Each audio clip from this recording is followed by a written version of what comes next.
Hello and welcome to Season 3, Episode 24 of The Dive. This is it first. I am joined by Freak and Mark C. This feels weird. I'm over here on Azale's seat. I'm surrounded by guests. Whoa, come on. We are rotating experts or something better than guests. Come on. I'm pretty. I don't know the count, but I'm pretty sure I'm the fourth most aired person on this show. Yeah.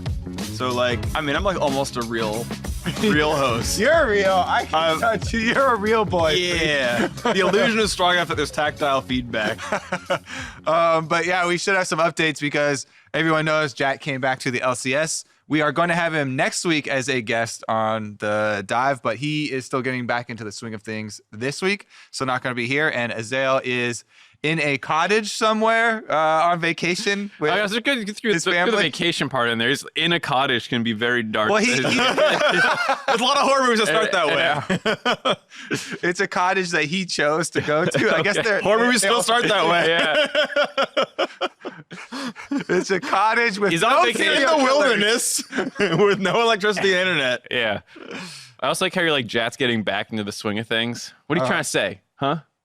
He's He needs some warm This up. is literally the pace that they told me to say, Mark. Well, they should have worded it better. He's swinging around. He's getting back in the swing of things because he's bad right now and he needs to get reps.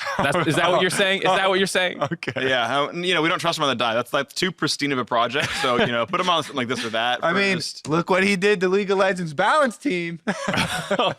Dealing with that this patch. Yeah. Some other thing we do need to touch on, though, for the global news is the Echo Fox update. There was a recent tweet here from the LCS. Echo Fox has submitted a proposal to sell its slot in the LCS to a new ownership group. And the LCS is reviewing the potential sale and will be meeting with the proposed ownership group in the coming days.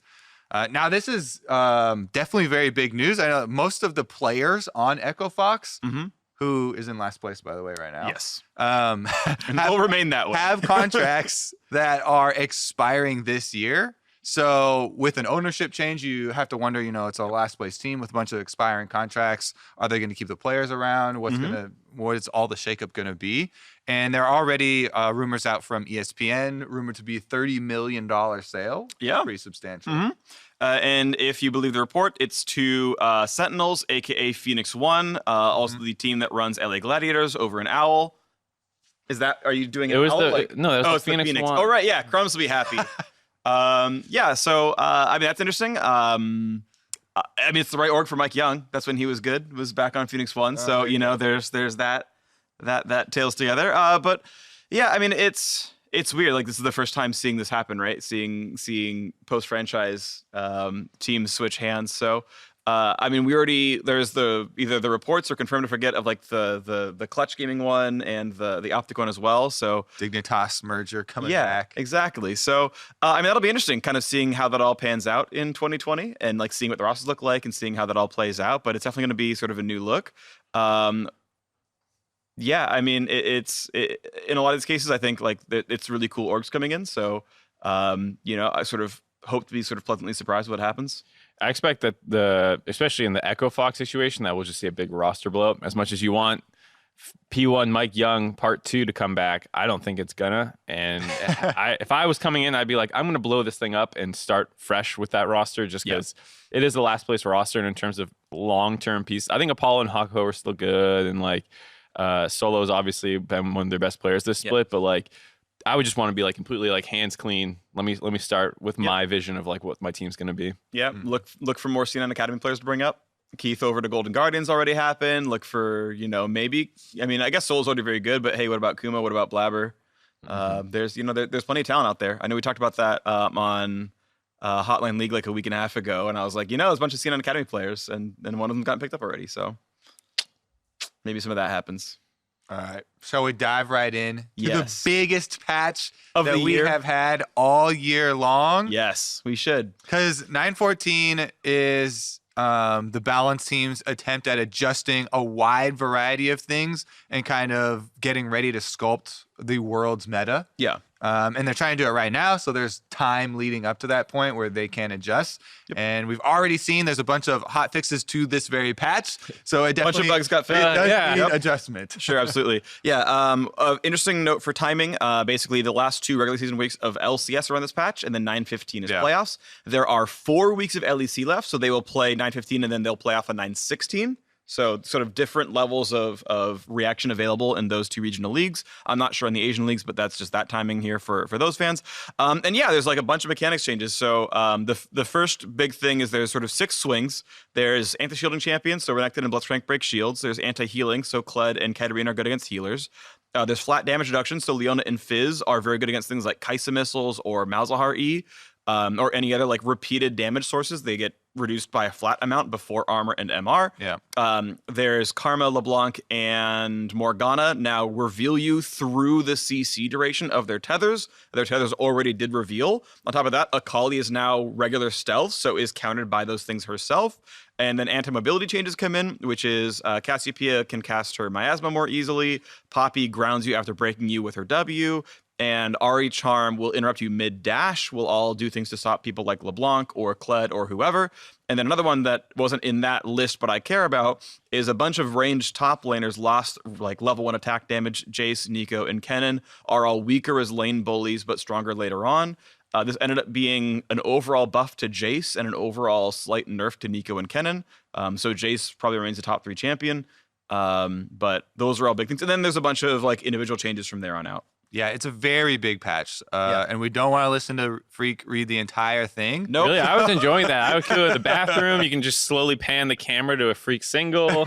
So how about we pick some of the ones that you think are the most interesting or the most impacting you personally, and you already know which one is the most impactful to me personally, which I'm very sad about.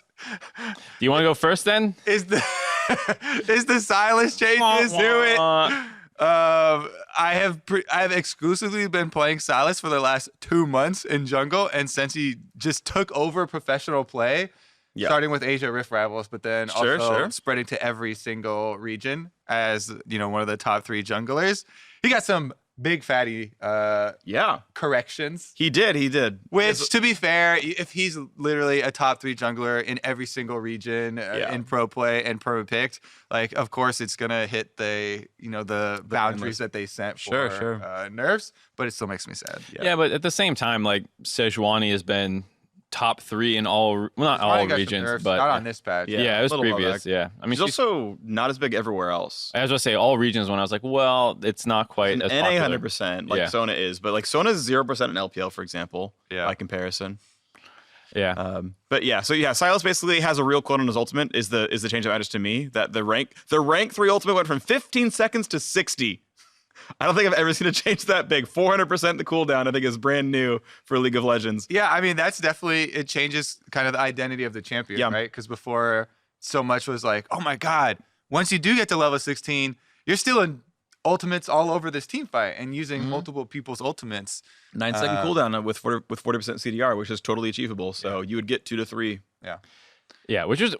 Let's be honest. That's not balanced. So I'm totally fine with that because a lot of the time, anyways, he was already a strong champion pre-16. So it wasn't like you were like Kale and you were like, once I get those levels, baby. It was like, well, you're fighting me in my jungle, pre-level 6, and you're fine. Yeah. Your kid is completely functional even without stealing ultimate. So I'm totally fine with them not making him this super spiking level 16 champ. Yeah, I mean, and those are the biggest changes. Those changes, like jungle Sylas is even slower at getting to level 16, so that affects him a little bit less. Mm-hmm. Sure. But there were some very real just damage nerfs as well to the champion, to the Q. Damage was up across the board. Or excuse me, to the passive for laning Sylas. So that's less nerf. It's less bad. Oh, the sweet. Damage reduction went down. Like he got damage. His shield became magic only, and his R got a cooldown. All right, sweet. Everything else is a buff. Kobe. It's not so bad. Actually, you know what? Jungle Sylas is still alive and well. Yeah, because you didn't get 16. The shield doesn't block physical damage anymore, so you are going to have a weaker time jungling, but you still fine. He was already fine in the jungle for the most you just don't get part. to shield the damage as much. Yeah, anymore. and some people were picking up refillable potions on Sylas as well, jungle. So there are still going to be. Didn't you already ways get around refillable potion? Huh? Didn't you already get refillable potion? I mean, potion Hunters gone. No, you're right. Just Didn't kidding. they remove that from the Corrupting game? pot. I Okay. don't know. Okay, Kobe's having a hard time today. It's all right. Tom Kench got I was really worried for Sylas. It's like, no, it's actually above Kobe. That's above two. But We're like, oh, we're good. I feel good now. Yeah. I mean, yeah, the shield. I guess the shield is the only worrying thing, but honestly, that's not that big a deal for me. Yeah, I mean, like there's certain situations where it's probably worse. Like if you get in a top 2v2 and their physical damage. Sure, it's yeah. Like, this is Renekton can hit useless. you. Yeah, right. Like there's probably some times where you're gonna really hate it, but it's probably not that big of a deal. Plus, people are going to be removing shields now because I feel like everyone's jumping on. Everyone is so excited by the not only Renekton but the Blitzcrank too. Blitzcrank got a lot of win out of this because Blitzcrank actually lanes against a lot of people with shields. Yep. So they would take that shield off anyways. Yeah, I mean it's post 6 only, which does take probably like 9 minutes for a support, but it's certainly relevant. Don't get me wrong. Yeah, I mean that's the one I'm most excited for. Wait, he actually just hard bops Tom Kench. No. Yeah, you just take it all away. Yeah, he just instant dies. So I'm really excited for those ones. Yeah, I don't know how much we'll actually see them. I think as much as we want to believe in him, the Blitzcrank robot, we're gonna see just Renekton. Mm-hmm. He's already the most played top laner in the LPL. See more. So now we're going to see him even more. He'll play in an A, then he'll get nerfed because he's seeing too much presence, and then this little change will go away. Well, we'll see. We'll keep the mechanic will stay, but I mean, he'll get nerfed, and then we won't see him anymore. So champion again. Who knows by the time Worlds comes around? But I at least like the idea of things that counter shielders a little bit more, because if people can cast their mind back to 2016, it was like, all right, enchanters with shielding are broken, and then they just hard nerf shielding, and because they didn't quite have the units or champions in place to have good counters to shielding, or there's no item or anything other than just like try and kill them. Yeah, I mean, you can see the idea behind this patch was to have a whole bunch of levers, ban pick like soft counters, right? Yeah. And so they're trying to introduce answers without just being like, oh my god, shields are all OP, let's just nerf all the shields. Yeah. They want to have some tools like well, if we're wrong and we're going to sensor meta, it's like, well, maybe Blitzcrank is actually fine then, and at least it forces them to ban Blitzcrank so that you can do like maybe it cascades well enough in pick ban that it's usable. But and I like the idea behind that sort of design theory. Me too. I feel like it is difficult to pull off. So sure, we'll be along for the ride. But I do like kind of the idea behind it. Yeah, for sure. Big Galio changes. He can't flash W anymore. He's probably not strong enough yet to be worth playing, but they're trying to put Galio in a spot where he can be good in pro and solo queue. Like Galio's a champ that was like 44% win rate and 100% pick ban in pro. So like, well, we have to do mechanics work or he's never going to get there. So they're like, we're removing flash W and we'll go from there. That's a weird one to me because not only did they remove flash W, but they also removed his unstoppable channeling, which is like the whole problem with Galio was he would press W and run at you, and you're like, well, I flash. Because you have to predict his flash W as well. And so they removed that, but now he can also get stun out of it. So they already kind of removed the threat of the W channel walk forward, because if you're a Syndra or a Thresh or anything, like you can just hit him and it stops. That's true. So the fact that they removed the threat of just the permanently walking forward Galio makes it weird to me that they also removed the flash mechanic. It felt like remove one or the other first and then the other one, if needed. So it was a little weird, but I think I found the mechanic kind of fun. Like as a Galio, I didn't play much. I thought it was kind of conceptually interesting. Like he's a tank and he holds the channel and kind of absorbs aggro this way. I think what they were ultimately doing though was saying, well, landing CC reliably is a little bit of a skill test, like at least reactively, like I can stun him out of this. And so like opening that up as like a very small mechanical, like I know it's not hard to hit QA and Syndra, but we've seen people miss that before. So you can at least like have a playing against skill check of like land the CC in time and you're for sure safe. And that's the one I like. It also fits more with the game where there's not very many channelable but uncancelable. I think someone said like Jack's E is technically one, but that's like an auto drawing it. It's just a spell. Yeah, it's a cast recast more than a channel. So like this is, as far as I can, I think there's one other that's slipping my mind right now. But in terms of channelable abilities, this is the only one in the game I can off the top of my head remember. So that's why I was like, I like canceled. Yeah, like Malzahar alt gets canceled. Like all the Fiddlesticks channel alt, like you can stun people out of everything, but for some reason you couldn't do it to Galio, which is the tank. He's a channel tank, right? But it's confusing mechanics for newer players potentially. So I like that if you're going to do it, remove that one. The flash one I'm kind of sad about because I always like engage options. I don't like when they're too consistent. Flash is the most fun thing about League of Legends as in general. That's why the summoner spell has become so prevalent, right? So intertwined with the game, really. So yeah, I think I kind of agree with you on that one. It feels like a double whammy. When you see both of those in text, you're like, whoa, how is he going to get off any good taunts now? Yeah. Hope Assassins dive. So what's interesting is because Jatt, my understanding is Jatt's the one who actually did those changes, and I talked to him about it. Oh yeah, and he was like, actually, the playtesters are on this because the patch notes came out, and everyone's like, you destroyed Galio, and he's like, so the playtester told me this was going to be such a huge power upgrade overall. I had to keep lowering the numbers until they told me it was okay. So blame whoever the playtester is that signed off with Jatt's changes. Well, I mean, he was overbuffing. Hold on, but it's the ways that you're buffing and nerfing, right? Because so I don't know what the change list was like 2 weeks ago, but I mean, Jatt told me he had to cut buffs off the changes. So if that was like, also your W cooldown's 3 seconds shorter, or also like your hate, like I don't know what the other changes were going to be, but he was told this is an overbuff, so you need to pull back, and he pulled back something. I don't know what those were. I think we're talking about different things here. Then. Galio? Well, it's like power, because we're talking about the nerfs. Yeah. To Galio. That you don't need both. Sure. Both the stun, like breaking the channel, I and figured the flash thing. had talked about that, and I was saying also, by the way, about Galio. Yeah, he got a lot of just, to me, more uninteresting buffs of damage, right? Fair. And so, yes, I think they should pull back on the power increases for though. It sounds like the steps to take are like they wanted to remove the skillful flash. I mean, the literally unavoidable, right? Like W flash. Yeah, that's why I'm like, yeah. Okay, sure. Okay. Cool. Air quotes for those people listening on podcasts. He's air quoting literally undodgeable W flash. Yeah. And in order to do that, they then are going to give compensation buffs, right? Yes. In the form of damage. So getting to whatever numbers you need to get to on those, I feel like is the easy part of the process, right? The decision part is how you're changing mechanics. Yeah, there's a difference between like, well, we can balance a champion through numbers, which is still difficult, but way more easy to do than like big mechanical changes to a champion's kit and how they function. Yeah, and so that's, I think, my perspective is it feels like they really took too much off the Galio W at once, and sure, they can compensation buff it however they want, but it does feel like a large part of Galio's identity, especially in pro play, was around the W usage. Yeah, I think that's the part of like, what do you consider like critical to Galio? Mm-hmm.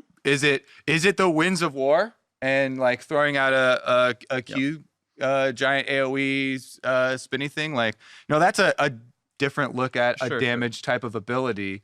But what really kind of defined Galio, I guess a large part is the ultimate also. Yeah. It's that, and then the AoE channeling taunt thing, I guess. One thing I want to bring up about Galio though is like, so I think people are like, oh my god, you can't W flash, the champion is no longer the same champion anymore. It's like he could like at most W flash like 4 times a game if he never had to flash anything else ever. Mm-hmm. Which, like, don't get me wrong, like 4 picks is really relevant in pro. Like, hey, that matters, but like all the old shenanigans are still there. Also, you can flash, just love tap your W, and that will hit confirm your E. So like you can still do the like most versions of I still want to flash engage, land the knockup. You just can't W walk at you then flash. You have to pre-commit it and do other things essentially Rakan does, which is hit all his buttons at once. So like the actual just like forced engage of I want to be on you actually still happens, right? That still exists. So. I just imagined hitting literally all of your buttons as Galio and doing it and channeling your ult while you right in front of him. You've seen those before. The guy like flashes and like jumps and you're like, you like flash into a space and start channeling up immediately. Yeah, but I just want to say like there is still some level of that. That's why I when I started talking, I was like, when you read that and you look at it, and you're think, like, how is he going to get off any taunts, right? Well, because he can get interrupted and he can't flash. Yeah. And Galio, since his rework, has had like 3 different identities. Like one, he's the Q spamming. This is super overpowered poke champ that hits you for 90% max HP if you sit in it for 2 seconds. Like he was that for a little while. Then he was more alt focused, where he's like roaming around and the ult gives huge protection. And he was kind of the comboer with Jarvan. And, they had this really engaged focus thing. And then he landed more in the support position. Instead of being a mid laner, he's going in with his jungler. Now he's support, and it's all about flash W. So this is like his 3rd identity that's been changed. And so, I mean, even 3rd identity since the rework. Right, exactly. Right, so he's didn't exist before them, basically. He went from like full AP poke to engage follow up to now engager with flash W. So who knows? He could easily find a new identity. He's been pushed around a lot, having them try to find where he fits, and it's been slow. Yep. What about Renekton? And we already kind of talked about top lane. I think he's good. And shield breaking. Good. Kled seems good. He's got healing reduction as well. So like if you're against any of the healer top laners, like Vladimir is pretty common, and your Q will confirm through it as long as you're still in range. So, I kind of miss Kled. I think Kled's super cool. Yeah, I'd be fine if Kled came back. Kled's exciting champion. I like Kled. He forces engages. Yeah, he only goes one way. That's always exciting to me. I like Poppy. I'm looking forward to the Poppy changes. One of the things that always felt weird to me was like against a multi-jump champion. Yeah, you block them once and then they just jump again. Riven presses their other 2 Qs. Yeah. You're like, that felt really annoying. So I'm excited that now it grounds them. So it's like, no, you're locked down. Yeah, I mean, before you're kind of talking about the multi jumps. Even as a champion, if you got interrupted, you're like, whatever, you know. So you're like, man, it's maybe a small mistake that I did that, but it's not like super punishing. Now it seems like a super big. Your flash off. It actually seems like such a big punish, though. How long does it last? 2 seconds, I think. 2 or and 2.5. You're slowed. You're grabbed and slowed for 2 seconds. Like, that is enough to get a wall slam. You are super dunked as if you mess this up. So like. This makes people with dashes have to be way more scared around Poppy rather than it being like, oh, you know, cool, I can, you know, block some engage or something or try and peel for somebody. This was one that sounded really powerful because we are always focusing on like new mechanics that are either taken away or added, and adding grounding to anything is always really big. Yeah, absolutely. Yeah, and I think it's pretty cool so far. So, and we saw her a little bit already, like a little bit this year. So we'll probably see a little bit more. Yeah. I like the Reddit comment. This is the optic buff. Get Dokla back on Poppy. Yeah. I mean, Licorice was a really good Poppy as well. Yeah. Poppy was already one of the tanks that's in a really healthy spot. So. Yeah, and Dokla's already smurfing on Aatrox. Doesn't need Poppy to come back. Wait, true. you need at least 2 champions, maybe 3. What if they start banning out the Dokla strategy here? That's true. There's Aurelion soul buffs, which are actually pretty meaningful. So I'm still waiting for the day he roll swaps to mid for 1 game on Golden Guardians. I still want to see it. I really do, just because it'd be exciting. But I like this buff just because it always sounded weird to me where it's like the Q gets massive and it's huge and it takes up the whole lane, but it stuns for the same duration. And I understand. It scales now. Yeah, well, that's why I like it. It scaled as well before, but it's more so now. Yeah, it was always like, what was it, like the difference between 2 and 2.5 or something? I mean, the old one was, so before the changes, it tripled the duration. Now it more than triples the duration. It was triple before? So like you can read the patch note. Before it was 0.55 to 0.8, becoming 1.6 to 2.25. So it did get a lot more. Like over the course of time, it got more. Okay. But it always had a stun duration. There's a period of time where it was it was barely anything. Yeah. It's 1.65 to 2.25, which is percentage wise sounds really big, but it's still not that long. Well, that's based on rank. Like it's again, if you read the minimum duration to max duration, it's about triple the duration before, and it's now more than triple now. Like it has done this for a while. Yeah. Okay. Yeah, keep up with patch notes, guys. Come on. Well, there was I forget who I was talking to once about it, but the they damage said it was doesn't go anywhere. Yeah, the damage doesn't. Go anywhere, and that's what feels weird as well. Yeah, the stun is definitely pretty meaningful. Regardless, Aurelion Soul gets changed. Don't worry, Mark. We're killing. That's why we brought Freak on for this. Yeah. I'm able to read. I can tell when I'm queuing up for ranked in TFT. I can know what numbers mean. Azale's not in a cabin. We just needed help. Yeah. Bard got big buffs. He's got more health. He's got more haste. Like, that's pretty cool. Tahm Kench got butchered and then hotfixed. So Tahm Kench can no longer stun and devour you. If you land a 3-stack Q that would stun, it actually now destroys all the stacks. You just start back from square one. Yeah. A lot of the other annoying support champs got nerfed too, like Yuumi and Lux and some of the Yuumi got reshaped. Yumi's win rate in solo queue didn't move pretty much at all, but they're hoping that the changes actually push her down in pro because she's mostly a poke bot in pro, and they really hit her poke a lot. Yeah, and I'm really glad that they did. Yeah, that was very annoying. And we talked about this as soon as we saw the champion kit when it was about to come out. And some people were like, "Oh yeah, there's so much skill expression with jumping off and block skill shots and jumping back on." But the poke part is just so oppressive. I mean, we saw Core JJ make that one insane highlight last weekend, and it's like, whoa, that's crazy. But you see that one in every 10 games, and the majority of them are just Q spam. Yeah. And just the fact that she is usually the 5th highest damage champion in the game while having insane healing numbers is a little frustrating, I think, for a lot of people. For sure. Yeah, I think reasonably so. So yeah, you need a lot of AP to actually make up for the damage lost in the queue, which you're not going to get in most support games. Mana costs up substantially, but yeah, able to spam her shield or her heal a lot more is pretty reasonably good. Yeah, top lane Bully's going down. I think Jace is still going to be number one though. Like he got so much compensation that he's probably an overall stronger champion, and I think people will just withstand the like 3 less AD in early game. Who cares? Akali's a better mid laner. Swain got a like minor rework. He stacks health permanently now. I'm seeing people spam the crap out of Swain now, especially in bot lane. I'm seeing a lot of bot laners play him, so I feel like we might see some Swain next patch, or this weekend, I should say. So that'll be exciting. People really like permanently stacking mechanics. Yeah. So whenever you see that, they're like, how can I get this? This is like the fourth one. Right? I'm in that camp. People are like, look how broken this is. You can permanently stack. The reality is most game games, lasts 30 minutes. Yeah, the game lasts 30 minutes. So you're not. But the theory, what if my Veigar actually gets to? Yeah, so that's why 1,000 AP Veigar and he lost. I mean, that's why they're fun. Is because they should be broken. They're not, and it just feels good to play. Where you're like, oh, I'm so efficient with my Nasus Q farm and stacking or whatever. And it's a design tenet that I've come across a couple times that I think is really enjoyable. It happens in Borderlands as well. Things that stack to like 9999%, and they never do in any realistic scenario. Yeah. But the idea of going infinite is just fun, and that's what games are about. So I think it's really cool. Yeah, I like the idea of a bot lane Swain too, so you have easier setup for grabbing soul fragments. You get more yoinks off some kind of hard you CC. Play with Thresh or whatever they play, double pull. Yeah, stuff like that. I think makes it interesting to see how much you can actually get over the course of a standard laning phase versus what you would get mid on your own trying to fish with E's. W's. Yeah, E's and W's. Yep.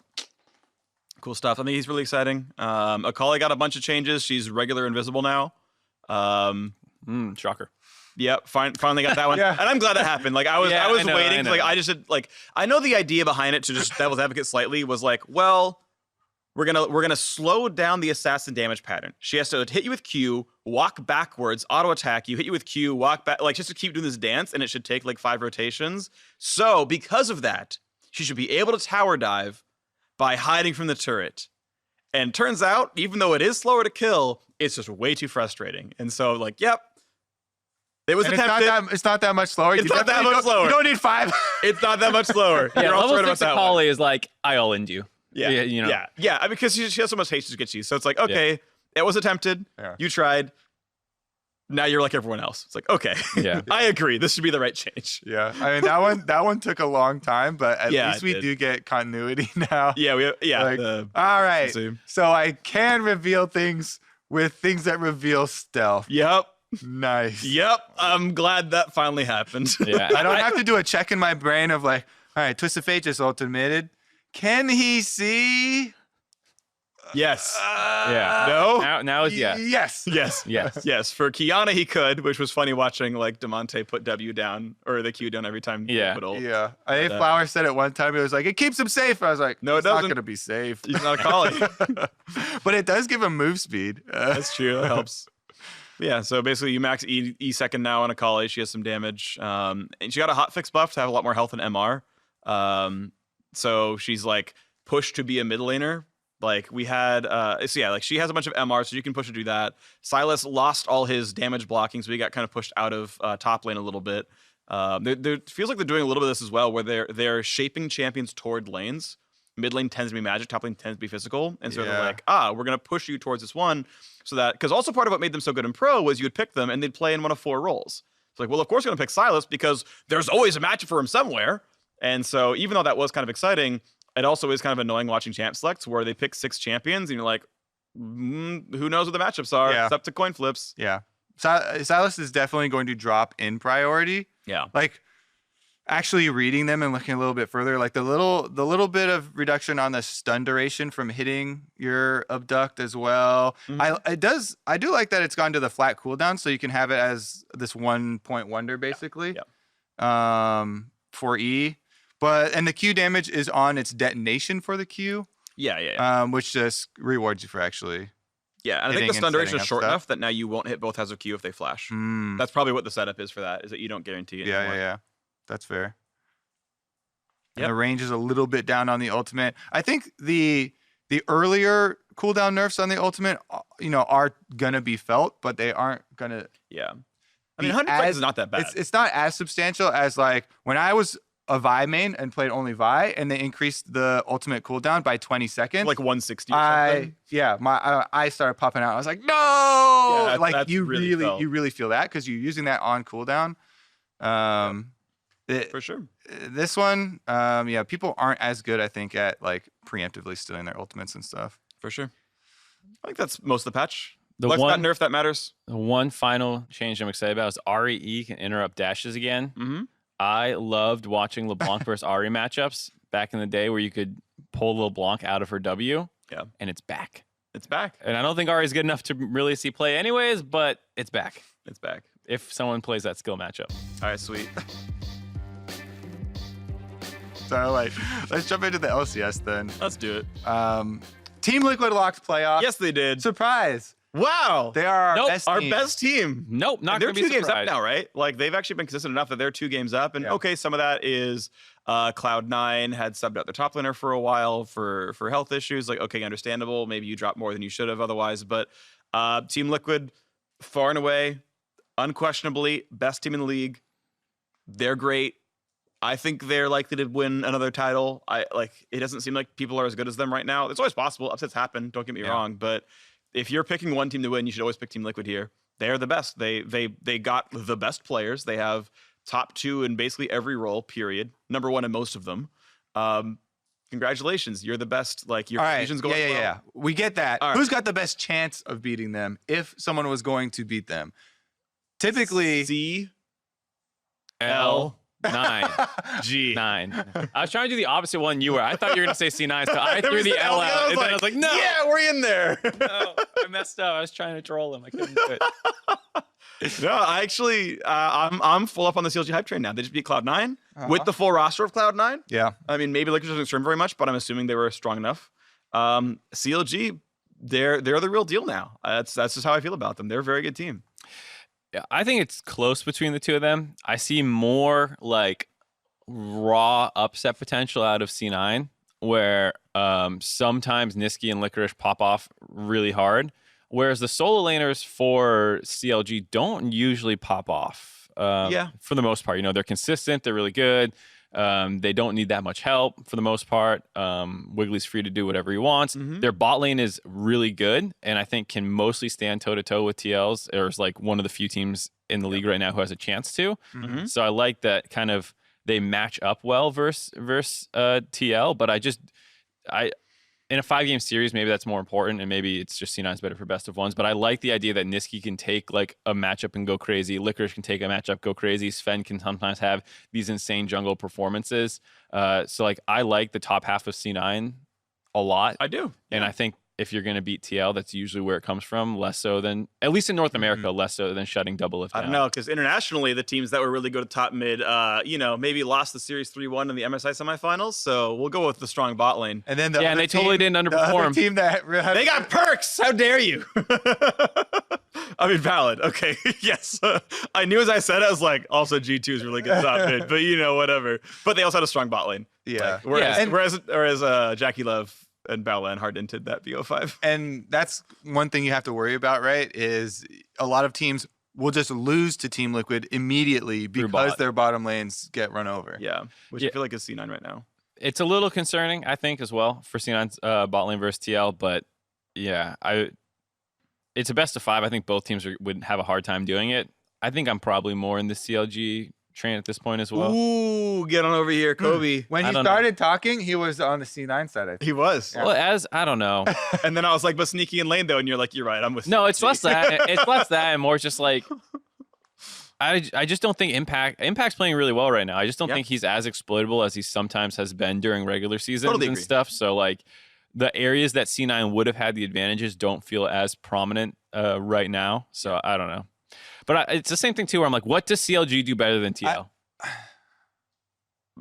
We talked about this, I think, 2 weeks ago when we were doing like the CLG or C9 one. I'm like, I don't know if they do anything specifically better. It's just like CLG works well all around. Like it's weird because like I believe in CLG a lot, but I'm also still surprised they're in second.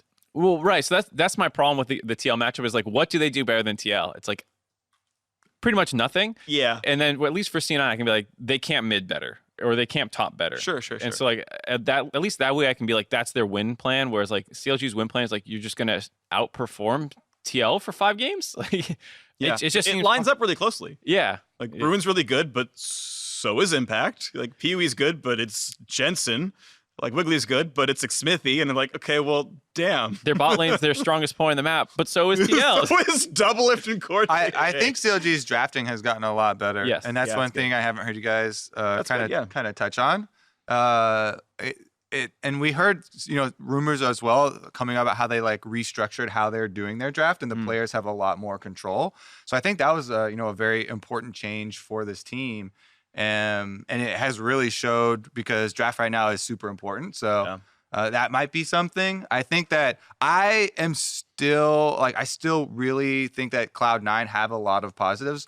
Like Sven Skaren has been an absolute monster in the jungle. And you talk about having, pop-off performances for lanes or whatever as well.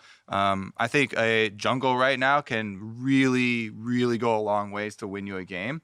Plus, Reaper's always one to try and make big adjustments in drafting and stuff for especially best of 5s. So I've gone back and forth now a couple times. I don't know what camp I'm in. I'm still in Camp CLG. I feel like I'm back in C9. I like how nobody though is discussing. So there's also TSM or Optic. and Optic. Yeah, Optic is no. Like, I mean, there's always a chance. Like, literally everything's always a chance. Like, Echo Fox beat Team Liquid. Let's be real. But yeah, to do the TSM side, it just like I feel like TSM should be in second, and they're just like not. Like, they're just not playing well. I think Sven is still fairly off. Broken Blade isn't quite doing playoff Broken Blade stuff. Yeah, he's not the hard carry he was. I got excited when you said Sven's off his game, because this is an interesting topic to me. People say Sneaky's having a worse split, and they usually talk about his laning numbers and stuff. And then people are also saying Sven has a worse split, and they're usually talking about like his late game getting caught out of position performances. But I mean, I remember Sven also like mechanical mistakes in lane, like spell shields and stuff. Yeah, I mean that too. At least statistically, Sven is fine in lane as far as you can tell. They both played similarly bad matchups. They've both played 3 games of Sona. They've also both played against Yuumi twice. So it's actually, in terms of matchups, closer to a comparison. Which are you more positive on right now? Is Sneaky or Sven? Because I'm more positive on Sven. From a community perception, people seem to be kind of hating on both for this split in their performance. I think overall as a player right now, I take Sven over Sneaky. I think he's playing overall better. Which kind of goes to show how like good the rest of C9 is doing. That like if Sneaky's having like this much of a slump, well, they're still in second. Like this team is great, and that's with subbing Licorice out a couple of times. Like C9 definitely are really, really, really strong. But yeah, I mean, it just feels like TSM was a game away from being just straight up better than TL in a best of 5, and they're like 3 games behind them off of severe mistakes. So like clearly like a lot of things are going wrong. I have liked Sneaky's team fights still and his positioning still. So I kind of up in the air on that one, because I do still like a decent amount of the C9 like mid game 5-on-5s and stuff. Sure. And that is really a critical part of the like. Yeah, so how the early lane goes determines some of how the early game is actually going to play out for your entire team. But I think it's only been 1 or 2 games where I felt like it actually caused the game. Yeah, to be C9 has won a lot of games where they were down early and they won a critical team fight through the mid game because every member on the team played well, and then they win the entire game. So I think that's a pretty big part too. Yeah, I think the amount of games I can remember where Sven had kind of that big oopsie is always, especially from a 80 carry, something that I am always like, I don't want that.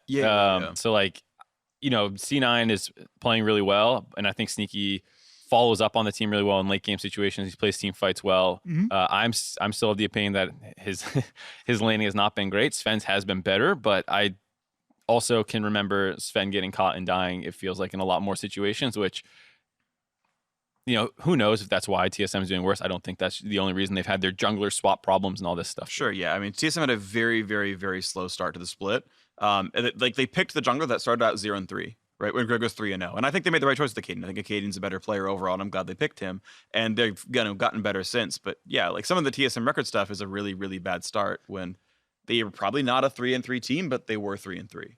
Yeah, it's funny. If you look at their placing over the course of the season, they went from like sort of tied for 6th to sort of tied for 5th to now sort of tied for 4th. So like they have been steadily climbing. It's just been a lot slower than like TSM often starts a little slow and then goes like whoosh, 8-game win streak end of the season. And they haven't hit that quite yet. And you think about TSM last split in spring where it was a very mediocre start and then they went like 10-1 in the last 11 games or something and then right into the finals. So it's like they actually had to hit the stride and took off like a rocket. And this was a team they just added Akali and just added Broken Blade. You expected some warm up. This is the same starting 5 that went to game 5 of the finals and it's still rocky. And that does give me some sort of disturbance, but I think they can still turn it on. I think they're still a very good team. All those players are great. I think they can all win the title. And so they're not my first choice, but they can totally do it. Yeah, I was kind of more optimistic heading into last week because they put out their whole video and they're like, all right, we decided on Acadian. Acadian, pressure off your shoulders. You're going to be our starting jungler moving forward. Mm-hmm. And it doesn't, of course, it's not going to snap in a place of like, okay, now we're concentrating our practice. So everything's instantly going to be a lot smoother. But then last weekend, he missed like multiple Jarvan EQ flashes in back-to-back plays. Yeah.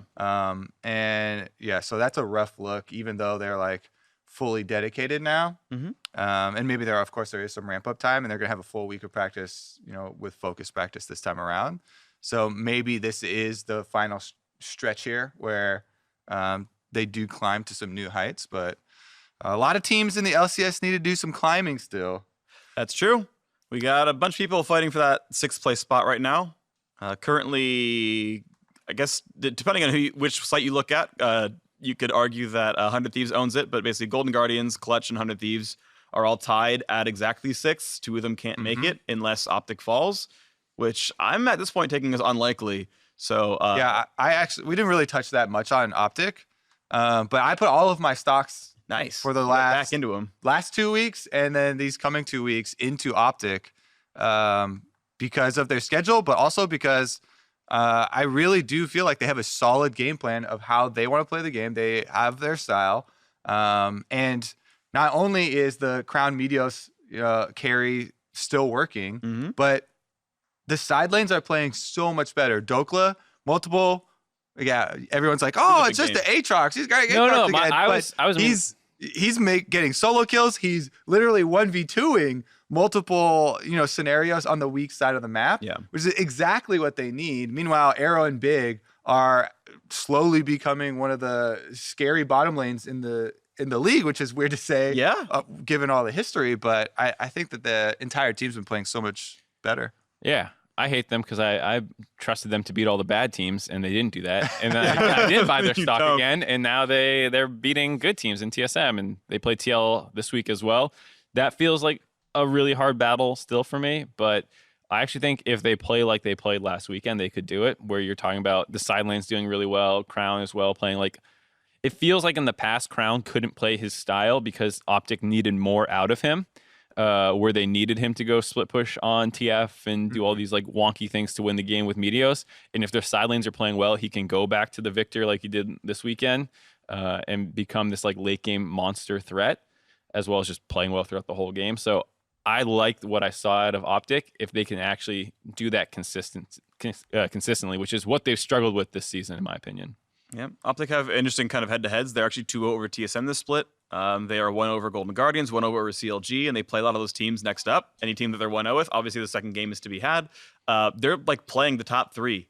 They got a hard 2 weeks, So it's like, okay, well, you are very, it's totally possible that you go 0-4 and some of these teams do catch you. Like Golden Guardians plays 100 Thieves. One of them has to win and then one more, and it goes from there. But also if you do win those, you own the head-to-head and you knock them down a game and you go up the standings. And like, if Optic actually surges and everything clicks, suddenly they go back to like that top 3 they were at the very beginning of the split. And it wasn't a fluke after all, and they're that good. I don't know if that does happen, but they are peaking at the right time. All right, we have the other ones that you mentioned as well, though, fighting for this last spot. Golden Guardians, Clutch, and 100 Thieves. Who's got the best shot? 100 Thieves for me. I still think they're working. Well, they play Golden Guardians. Yep, coming up. And I think Golden Guardians are on the slide. Golden Guardians have a hard schedule. They've been kind of going down, generally speaking. The one up tilt for Golden Guardians though is with Keith on the academy team. Does he come in? Do they play Ole with Keith? Do they keep Huhi in? They have the freedom, assuming that Keith is the better starter over FBI, which at this point I'm kind of feeling yes. It feels like the Golden Guardians bot lane, to talk about that matchup specifically. The Huhi FBI bot lane is. I've been trying to find the right words for it because I thought this for a little while now. They don't seem to have a mini map. I guess they play aggressively. They try to fight the 2-on-2, and then if the jungler's there, unlucky. That seems to be how it's playing out. That they try to win lane, and then whether or not Meteos is there or Amazing is there, they win or lose the lane. And that's been negative more and more frequently now. So I think they should actually switch things up. I actually would like to see Keith Ole play. I would expect them to do pretty well. Keith has not had a great track record in the LCS. He's had a losing record in almost every split he's played more than one game in. But he probably has more map awareness than FBI, and that's probably an upgrade. Yeah. I'm just curious. Like, I'm not that hot on either player is the problem. Yeah. I know. It's just funny, like, where did the evaluations of each player's map awareness come from, I guess, for like Keith and stuff? You're like, probably better. Yeah. I mean, if you watch, the way FBI and who he play, it's, there's that example where they're on Rift Herald. His whole team is there, and they just fight to the death. And they do stuff like that. They have contracts around them 24/7. They have. It's gone down after that game because they were playing Varus TK and they weren't going to get help. But prior to that game, they had 20% jungle proximity, which is like the highest ever for like 80 carries basically. And so they were getting tons, like they were always being played around. Help, and it was okay. And yeah, they were playing Lucian, they're playing all these aggressive things, and their game plan is clearly win through bottom because Hansel and Froggen are great solo laners and don't need help. That was the game plan, and it made a lot of sense. Yeah. It just didn't work. And that's the whole weird thing with Golden Guardians for me is no matter what game plan they come up with that works so well in theory, it doesn't seem to translate that well. Like, Ole and Deftly can play either safe or aggressive. It leans more towards the poke champions, I think, and the Ezreal and Varus. And then you have Hansel and Froggen, two great solo laners. So now contracts can go play around them more while Ole and Deftly play safer. TK Varus, they can't die. Yeah, and then they just stop doing that. And they die. So. Yeah, and then they stop doing that, and then they go more aggressive bot lane. It feels like they're in the middle of still trying to figure out how to play the game right now. And not only are they playing, like, each of the teams in the sixth place right now play two other teams. They play everyone. So, Golden Guardians is going to play 100 Thieves and Clutch. Clutch will play the other two, and it's 100% win and you're in for these teams. So the concern from me right now for Golden Guardians is they're the only team of those three teams who feels like they're in flux in terms of their own preferred play style. One thing that helps Clutch is they're 1-0 against both those teams. I think 100 Thieves are 0-1 against both and Golden Guardian splits the difference because they beat 100 Thieves last time around. So that leads me towards Clutch a little bit. That, like, if they beat them last time and they're tied in the standings, clearly they are of similar enough skill that Clutch can just do it again. So, like, history tells me Clutch should do it. I just have it's weird. I have a hard time believing in Clutch. I mean, I wear the cowboy hat because I was so wrong about them, but it feels like they don't have that strong of a plan, but it is working. Is how I feel. Like their plan is at least they're dedicated to it. And I like the dedication that they have found alignment in all of their players and their staff of really trying to up the tempo of the game and create a lot of action early and try and thrive in that with DeMonte on basically AD assassins. So I definitely don't count them out. I think I am pretty excited for the rise of 100 Thieves as far as the back half of their summer. They have impressed me tremendously, because we had all lost hope basically. 100 Thieves had been the gloom and doom for so long and had fallen so far, and yet they make this really big resurgence. Amazing comes back in, sparks of fire, motivating everybody.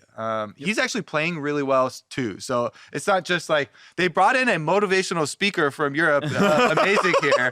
He's going to be the jungler and just talk about giving it your all and, have heart and and give your 100%. But he's actually playing really well individually too. So, getting off a lot of early ganks that are, I think, giving the rest of the team more confidence.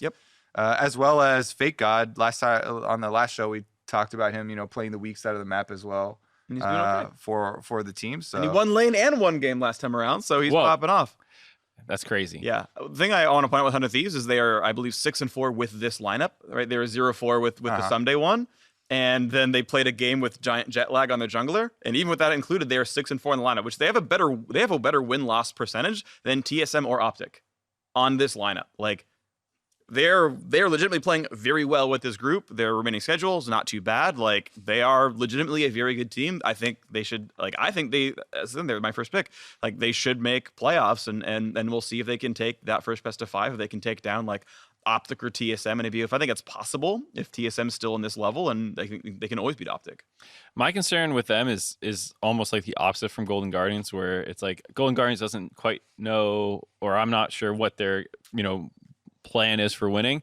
Whereas 100 Thieves, it's so obvious where they're going bot. And like Sven was like, yeah, we watched them and they only go bot, so I just went bot and I and I shut them down. So I'm concerned that they're a little too telegraphed. I would like to see a little bit more, and it was nice to see, Fake God winning lane in the FlyQuest matchup. But that was one where a lot of FlyQuest games kind of feel like they don't show up for, and that's what that one felt to me, where he was just perma pushed in, wasn't really ganked. I can't remember what Santorin even did that game. I need to go back and look at it real quick. Oh. But it was not like a super convincing, like, oh, you really changed your game plan up and learned for me when I was watching that 100 Thieves game. So I'm still a little worried that people will just start camping bot versus them and be like, if Bang doesn't get ahead, Fake God and Ryu don't do enough on their own to win, because both them tend to lose lane and fall behind in CS.